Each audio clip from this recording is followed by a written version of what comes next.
Allô, bienvenue dans ma cuisine. Aujourd'hui, je vous montre comment partir un levain-mère. Un levain-mère, c'est ce qu'on va servir pour créer du bon pain, des pâtisseries aussi à base de levain. Donc, sans plus tarder, le matériel qu'on va avoir de besoin pour partir un levain. Moi, j'aime bien travailler avec des pots maçons avec une grande ouverture. Donc, on va avoir besoin de 2 pots maçons propres et des couvercles. Moi, j'aime bien ceux-là en plastique ici, mais ceux en métal, ça fait aussi très bien. Pour commencer aussi, ça prend de la farine. De la farine, idéalement, de la farine de qualité. Moi, j'utilise la Boréale que j'achète en gros format comme ceci chez Costco. La Boréale, c'est un moulin québécois qui est la milanaise dans le fond. Puis j'achète de la biologique, bien sûr, parce que chez nous, ben, on fait notre possible pour avoir des produits le plus biologiques possible. Aussi, ce qui est important dans la farine, pour avoir un bon rendement pour le levain, c'est qu'elle ait beaucoup de protéines dedans. Donc, ce qui est dit dans les ateliers que j'ai suivis dans le passé, c'est qu'une farine devrait contenir au moins 13 grammes de protéines. Je crois que c'est par 100 grammes. Je ne suis pas certaine à 100%, mais ça prend une farine qui est haute en protéines pour donner des bons résultats. Celle-ci, elle a tous ces bons critères. Et aussi, ben, absolument vrai. Ça va faire quelques années que je cuisine avec et on l'adore ici. C'est sûr que je la mets dans un plus petit plat parce que les gros sacs, c'est pas toujours évident à traîner dans la maison. Donc, pour commencer, après la farine, ben, c'est sûr que ça nous prend aussi de l'eau. Là, l'eau pour le levain, il faut que ce soit de l'eau non chlorée. Et aussi, si jamais vous avez un adoucisseur à la maison, il ne faut pas que ça soit de l'eau qui est passée dans l'adoucisseur, surtout pas ceux au sel. Parce que ça ne marche pas. Dans le fond, le levain, c'est une fermentation. La fermentation, pour que la fermentation ait lieu, il ne faut pas qu'il y ait de chlore et aussi, il ne faut pas qu'il y ait de sel. Donc, surtout le sel qui se retrouve dans les adoucisseurs d'eau. Donc, moi ici, j'ai un puits artésien. Je la fais filtrer dans un Berkey. Si jamais vous avez juste accès à de l'eau chlorée, vous pouvez toujours sortir de l'eau, la laisser sur le comptoir pendant quelques heures, le temps que le chlore s'évapore. À mon ancienne maison, c'est ça qu'on avait. On avait de l'eau de ville avec du chlore à l'intérieur, donc je n'avais pas le choix de la laisser se reposer pour que le chlore s'évapore avant de cuisiner ou de préparer des choses avec mon levain. Mon levain, je l'ai créé en 2000. J'ai fait la première tentative en 2021. Ça a été un flop total.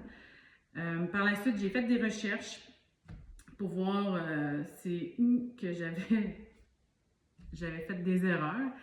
Et bien, ce qui compte vraiment aussi beaucoup, chose que je ne savais pas au début, c'est la température et aussi l'épaisseur du levain en tant que tel. Donc, en 2022, je me suis réessayée et cette fois-ci, j'ai réussi. Mais j'avais tous les bons outils cette fois-ci. Donc, je vais essayer de vous laisser tous mes bons outils que j'ai découverts depuis 2022. Donc, pour commencer à partir de zéro, pour nous partir un levain, ça prend une balance de cuisine qu'on peut avoir vraiment pas cher. Des fois, on peut en trouver aussi dans des friperies, des places comme ça. Ou bien, si vous voulez l'acheter neuve, celle-ci, je l'avais achetée dans un magasin local là, à Maniwaki. Mais même chez Canadian Tire ou autre place comme ça, vous êtes capable d'avoir une cuisine qui donne des mesures en grammes idéalement Parce que quand on travaille avec le levain, on veut travailler en grammes. Donc, je mesure. Pour commencer, on commence toujours avec 30 grammes d'eau.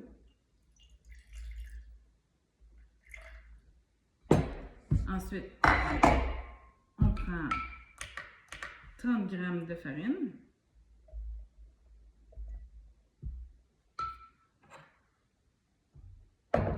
Et on brasse le tout. Là, vous allez voir, ça fait comme une pâte qui donne un peu l'aspect de... comme de la colle un peu, qu'on ferait avec de la farine puis de l'eau, mais un peu plus épais. Puis c'est ce qu'on veut, il faut que ça soit épais, parce que si c'est pas épais, ça veut dire que votre levain va devenir trop acide. Puis ça, on veut pas ça, du levain trop acide. Donc, si vous voyez bien, ici, ça fait une belle grosse pâte. Une fois que j'ai fait ça, je mets mon couvercle. Le couvercle, je fais juste le mettre très lousse. Il faut que l'air puisse circuler quand même à l'intérieur. Prochaine chose, c'est qu'on trouve un endroit où est-ce que notre levain peut travailler. Quand je dis qu'il peut travailler, c'est qu'il faut qu'il y ait de la chaleur, pas trop, mais aussi il faut quand même qu'il y ait une bonne, disons, je dirais entre 20 et 25 degrés idéalement.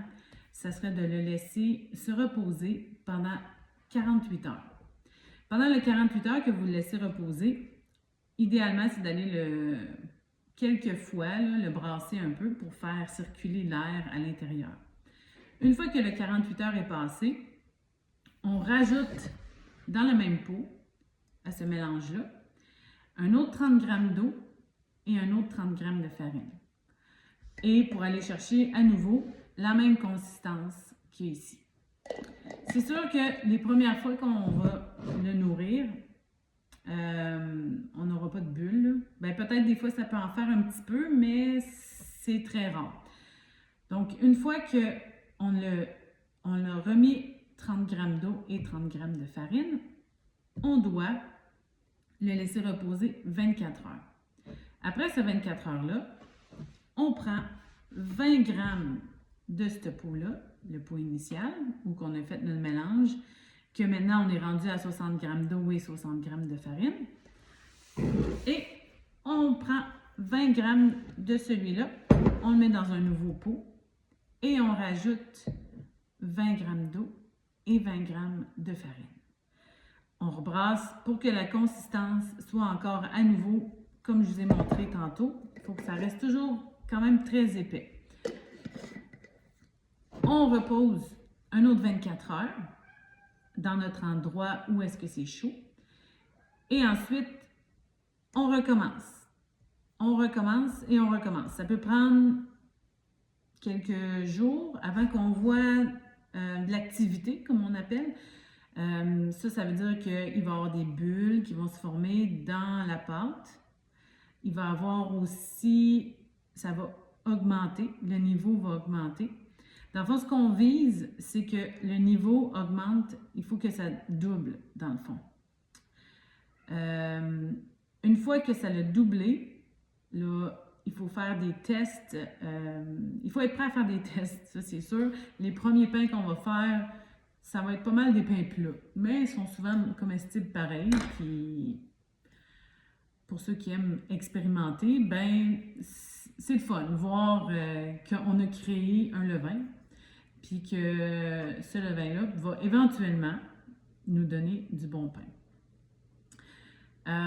Une fois que les bulles sont bien établies, puis que le levain il double en hauteur dans votre pot, ce que vous pouvez faire, c'est commencer à trouver des recettes pour commencer à faire des pains.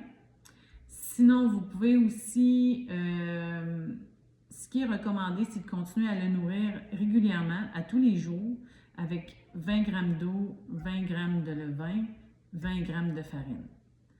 Idéalement, c'est aussi de faire des tests de flottaison. Donc, vous prenez un bocal d'eau comme ça, vous mettez un petit peu de levain qui vienne juste de lever. Il faut qu'il soit au début de sa levée. Bien, au début, il faut qu'il aille le doubler, mais que ça ne fait pas 5-6 heures qu'il a doublé. Il faut qu'il vienne de doubler. Une fois que ça l'a doublé, vous pouvez faire un test pour voir si ça flotte. Si ça flotte dans votre bol d'eau, ça veut dire que votre levain est prêt à utiliser pour faire un levain pour une recette de pain ou de pâtisserie, peu importe. Donc, il y a aussi une parenthèse que j'ai oublié de vous donner, c'est que lorsque vous nourrissez le levain, parce que c'est le même qu'on appelle ça, nourrir notre levain, ce qui reste du levain, vous pouvez, au début, là, quand vous allez faire les 30 grammes de celui-là, vous le jetez dans une poubelle, pas dans un... Je vous suggère de ne pas le mettre dans votre système d'égout parce que du levain, ça peut faire boucher votre système d'égout. Bon, de retour à mes moutons. C'est sûr qu'il faut le jeter dans la poubelle idéalement. Et de rincer le plus possible, essuyer avec des essuie-tout, tout ce qu'on utilise comme notre cuillère et tout ça pour éviter de mettre ça dans notre système septique.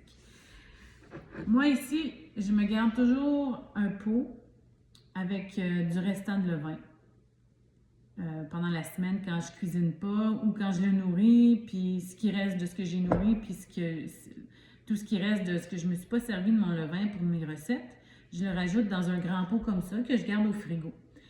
À la fin de la semaine, souvent ce que j'aime faire, c'est des crêpes avec du levain pour les enfants, des brownies. Il y a plein de recettes pour passer le restant de notre levain. Puis ça, ben, on peut en trouver plein en ligne. Puis ça se garde dans le frigo quand même un bon 2 semaines certainement, là, avant qu'il y ait une sorte de liquide grisâtre sur le dessus. Là. Ça, c'est comme ce que les bactéries rejettent du levain une fois qu'ils l'ont comme mangé. Donc, c'est ça. Fait que je vous souhaite, dans le fond, ce que vous avez besoin, vraiment, pour partir votre levain, c'est de la patience. Beaucoup de patience.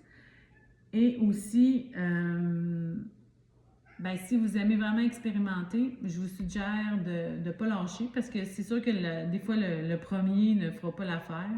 Mais après plusieurs tentatives, ben moi, ça a été la deuxième tentative. Une fois que j'ai trouvé les trucs, on a besoin de la chaleur et aussi on a besoin que ça soit vraiment une pâte. Moi, c'était plus liquide que ça. Donc, ça marchait pas. Là. Ça avait fait comme quasiment de la moisissure. Là. Mais si on veut éviter ça aussi, bien sûr, c'est de toujours utiliser des ustensiles propres. Donc, c'est ça. Je vais vous laisser en bas, dans le lien, les étapes écrites, des fois, pour vous aider à vous remémorer comment s'y prendre. Donc, je vous souhaite une belle journée et une belle expérience.